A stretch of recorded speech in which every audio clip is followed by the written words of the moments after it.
Hello students, I'm your educator Madhu Kumari. In the previous lecture, we study about the amino acid and peptide bond formation. So in this chapter, we will study about the polymer of amino acid, that is protein. तो protein क्या होता है?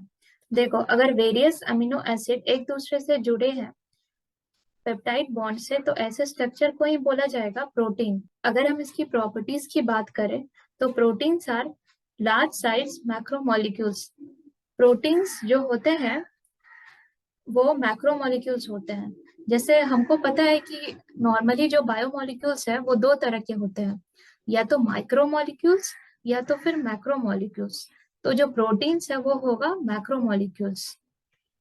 Second, जो proteins होते हैं वो एक या एक से ज्यादा पॉलीपेप्टाइड के बने होते हैं, यानी कि the protein is having one or more polypeptide. Here polypeptide is a chain or polymer of amino acid which are linked by peptide bond। ये पॉलीपेप्टाइड क्या होता है? ये कोई चेन या कोई पॉलीमर है अमीनो एसिड का, जिसमें कि अमीनो एसिड एक दूसरे से पेप्टाइड बॉन्ड के थ्रू जुड़े हैं। Single polypeptide should be 50 amino acid long. ये मिनिमम है, एक अमीनो एसिड को मिनिमम 50 अमीनो एसिड से बना होना चाहिए। Proteins are heteropolymer as there are 20 amino acid. वो एक हेट्रोपॉलीमर है क्योंकि उसमें 20 टाइप्स के अमीनो एसिड है। तो अगर एक अमीनो एसिड के चेन को देखेंगे या पॉलीपेप्टाइड के चेन को देखेंगे तो उसमें से एक से ज्यादा तरह के अमीनो एसिड्स पाए जाएंगे, इस वजह से उन्हें हेट्रोपॉलीमर कहा जाएगा। दो इम्पोर्टेंट प्रोटीन्स की बात करें तो पहला है कोलेजन, जो कि है most abundant protein in animal world. ये एनिमल्स में सबसे ज्यादा पाया जाता है। And second is the rubisco which stands for ribulose bisphosphate carboxylase oxygenase, and this is the most abundant protein in the whole biosphere. ये पूरे बायोस्फीयर में सबसे ज्यादा पाए जाने वाला प्रोटीन है। इससे नीट में काफी सारे क्वेश्चंस पूछे गए हैं। This Rubisco enzyme here is involve in carbon fixation, that is it convert atmospheric carbon dioxide to energy rich molecule which is glucose। structure of protein चार तरह के होते हैं, first primary, secondary, third tertiary and fourth is quaternary. यहाँ पे जो secondary structure है वो भी दो टाइप का होता है। इसमें से फर्स्ट है अल्फा हेलिक्स और सेकेंड है बीटा प्लीटेड शीट। अब बात करेंगे अगर प्राइमरी स्ट्रक्चर की, तो यहाँ पे एक के बाद एक डिफरेंट अमीनो एसिड एक दूसरे से जुड़े होते हैं।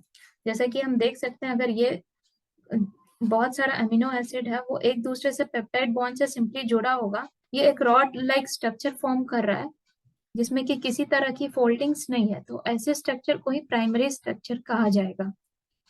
तो इस डायग्राम को देखते हैं। यहाँ पे जो लेफ्ट एंड है वो एन टर्मिनल है, और जो अमीनो एसिड एन टर्मिनल में पाए जाते हैं उन अमीनो एसिड को कहा जाएगा first amino acid.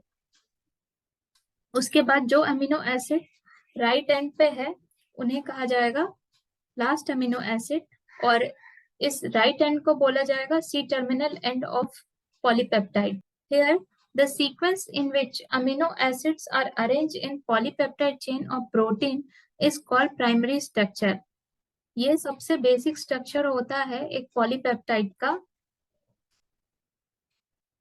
and it gives positional information about amino acid। ये हमें बताता है कि कौन से अमीनो एसिड कौन से पोजीशन पे पाए जाएंगे। सेकेंडरी स्ट्रक्चर, यहाँ पे सेकेंडरी स्ट्रक्चर दो तरह के हैं, अल्फा हेलिक्स और beta pleated seat. Alpha helix होता है कॉइल्ड रॉड लाइक और बीटा प्लीटेड सीट होता है शीट लाइक। तो अगर हम इसको देखेंगे तो बीटा प्लीटेड सीट कुछ ऐसा दिखता है और अल्फा हेलिक्स कुछ ऐसा दिखता है। और ये बना कैसे है? जब एक प्राइमरी स्ट्रक्चर प्रोटीन में कुछ फोल्डिंग्स आ गया तो यही फिर जा करके या तो बनाएगा बीटा प्लीटेड सीट या तो फिर अल्फा हेलिक्स। तो देखते हैं, protein thread does not exist throughout as an extended rigid rod. Some proteins are folded either to form alpha helix और beta pleated seed. These alpha helix and beta pleated seeds are two types of secondary structure. Number A, alpha helix. There is interactions between every fourth amino acid by formation of intramolecular hydrogen bond. Polypeptide get helical shape, that is alpha helix. In protein, only right-handed helix are observed. Example है keratin protein present in hair. जो हमारे बाल पे पाया जाता है keratin protein, वो भी एक तरह का अल्फा हेलिक्स है, जो कि सेकेंडरी स्ट्रक्चर ऑफ प्रोटीन का एक टाइप है. एंड यहाँ पे नंबर बी में है beta pleated sheet. When two or more polypeptide chain are held together by intermolecular hydrogen bond, this type of structure is called beta pleated seed.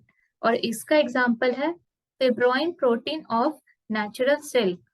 अब अगर दोनों में डिफरेंस की बात करें तो देखेंगे जो अल्फा हेलिक्स है उसमें जो हाइड्रोजन बॉन्ड है वो इंट्रामोलिकुलर है, बट जो हाइड्रोजन बॉन्ड बीटा शीट में है वो इंटरमोलिकुलर है. यानी कि अगर एक पॉलीपेप्टाइड चेन के अंदर ही कोई हाइड्रोजन बॉन्ड है, उनसे जो प्रोटीन बनेगा उन्हें हम अल्फा हेलिक्स कहेंगे.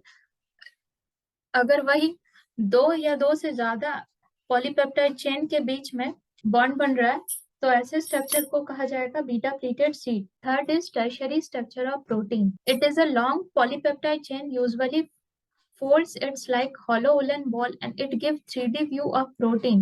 Example, myoglobin protein in muscle cell. दो तरह के यहाँ पे सेकेंडरी स्ट्रक्चर पाए गए हैं. यहाँ पे ये जो स्ट्रक्चर है ये हो गया बीटा शीट, इसी के साथ ये वाला स्ट्रक्चर है अल्फा हेलिक्स.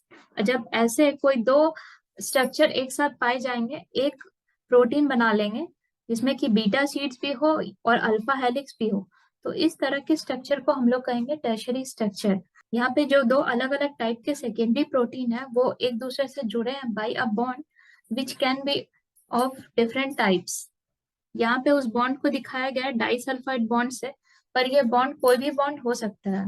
इसी डायग्राम को अगर हम सिंपल से समझेंगे तो देखो, ये अगर अल्फा हेलिक्स है, this one is alpha helix and this if this is a beta sheet, तो ये दोनों एक दूसरे से एक बॉन्ड के साथ जुड़े हुए हैं. जब ऐसा कोई स्ट्रक्चर बनेगा तो ऐसे स्ट्रक्चर को कहा जाएगा टर्शियरी स्ट्रक्चर.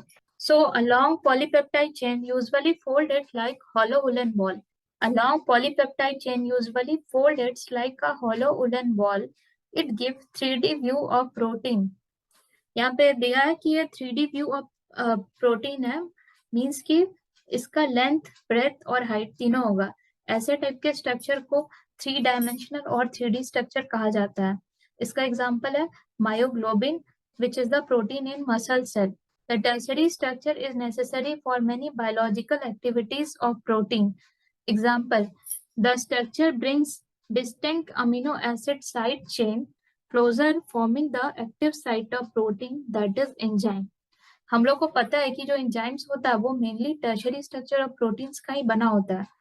तो हर एंजाइम का अपना एक्टिव साइट्स होता है जिसमें कि सबस्ट्रेट आके बाइंड करते हैं, और ये बायोलॉजिकल एक्टिविटी ऑफ प्रोटीन्स के लिए बहुत जरूरी है. Fourth is quaternary structure. Here more than one polypeptide chain are involved. Example is hemoglobin, which consists of 4 subunits, that is 2 alpha and 2 beta subunits. यहाँ पे दो या दो से ज्यादा टर्शियरी पॉलीपेप्टाइड चेन पाए जाएंगे और वो आपस में मिलकर एक कॉम्प्लेक्स स्ट्रक्चर बना लेंगे. अब देखेंगे फंक्शंस और प्रोटीन्स के बारे में. तो जो एनसीईआरटी बुक का डायग्राम है उसमें ये दिया हुआ है, अलग अलग टाइप का प्रोटीन्स है जिसका कि अलग अलग फंक्शंस है, जिसमें से कोलेजन जो होता है वो इंटरसेल्यूलर ग्राउंड सब्सटेंस है. ट्रिप्सिन एक तरह का एंजाइम्स है. इंसुलिन एक हार्मोन्स है. एंटीबॉडी एक ऐसे प्रोटीन है जो कि इन्फेक्शन से फाइट करते हैं. रिसेप्शन सेंसरी रिसेप्शन के लिए है, जैसे कि स्मेल या टेस्ट. और जो GLUT4 है वो एक तरह का ग्लूकोज ट्रांसपोर्टर है. इनको एक एक करके डिटेल में देखते हैं. तो protein perform many functions in living organism and some of functions are as follow. First is the enzyme. तो एंजाइम क्या होता है? एंजाइम्स को हम प्रीवियस लेक्चर में भी देख चुके हैं कि most of the enzymes are made of protein. So all enzymes are built up of protein alone or conjugated with some non-protein materials called cofactor. Enzyme catalyze all the chemical reaction that occurs in living world. जो भी chemical reaction living world पे हो रहे हैं उन्हें enzyme catalyse करता है और ये एंजाइम बना होता है प्रोटीन का। तो इसलिए प्रोटीन बहुत जरूरी है लिविंग ऑर्गेनिज्म के लिए। एंजाइम का एग्जांपल है trypsin which is present in pancreatic juice. Second है defence protein. Second defence protein immunoglobulins और antibodies are proteins that fight infectious agent. They are produced by type of WBC called beta lymphocytes. जो beta lymphocytes है वो अलग अलग तरह की antibodies को बनाते हैं जो कि अलग अलग टाइप के इन्फेक्शन से फाइट करता है और ये रिस्पॉन्सिबल होता है हमारे इम्यून सिस्टम के लिए। Third is hormone. Some hormones are proteinaceous in nature. जो हार्मोन्स होते हैं वो अलग अलग बायोमोलिक्यूल से बने होते हैं, तो उनमें से एक प्रोटीन भी है। तो कुछ हार्मोन ऐसे हैं जो कि प्रोटीन से बने हैं, जिनका एग्जाम्पल है इंसुलिन। और ये इंसुलिन सिक्रीट होता है बीटा सेल से जो कि प्रेजेंट है islets of Langerhans of pancreas and this insulin regulates the sugar metabolism. Fourth, receptor. The protein molecules occur in external surface of cell membrane. They binds to specific information molecules like hormone. जब भी कोई information हमारे cell के अंदर जाना चाहता है तो उसे रिसीव करने के लिए एक मॉलिक्यूल चाहिए। उस मॉलिक्यूल को हम कहते हैं रिसेप्टर। अब receptors are located in sense organs like nose, tongue for detecting smell, taste respectively. हमारे जो सेंस ऑर्गन्स है जैसे कि नोज हो गया, टंग हो गया, जो एक्सटर्नल स्टिमुलाई है वो हमारे सेल के अंदर जाती है तो उसे रिसीव करने के लिए भी जो मॉलिक्यूल चाहिए उसे हम कहते हैं receptor. Fifth is the transport protein. A number of carrier proteins occurs in cell membrane for transporting specific materials to inside. कोई भी बायोमोलिक्यूल्स को बाहर से अंदर जाना है तो उसे ले जाने के लिए कोई कैरियर प्रोटीन चाहिए। रिसेप्टर अलग हो गया, रिसेप्टर तो है उसे रिसीव करने के लिए, पर अगर उसे अंदर भेजना है और उसके लिए कोई मॉलिक्यूल चाहिए तो ऐसे मॉलिक्यूल को कहा जाएगा ट्रांसपोर्ट प्रोटीन। इसका एग्जाम्पल है GLUT4 which is a carrier protein that enables glucose transport into cell.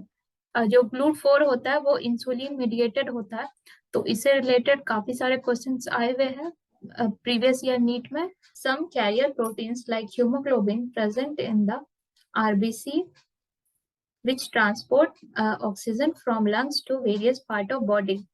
तो हमने सर्कुलेटरी सिस्टम में देखा है कि जो हमारे हीमोग्लोबिन है वो ऑक्सीजन को लंग से लेके बॉडी के अलग अलग पार्ट में जाता है और इस ऑक्सीजन को ले जाने के लिए जो मॉलिक्यूल चाहिए और जो कैरियर प्रोटीन चाहिए वो है haemoglobin. Sixth, collagen, main protein in connective tissue. It is one long fibrous structure protein and it has great tensile strength. The collagen is the main component of cartilage, ligaments, tendons, bones, teeth, and it is the most abundant proteins in the animal world. Like, share, subscribe.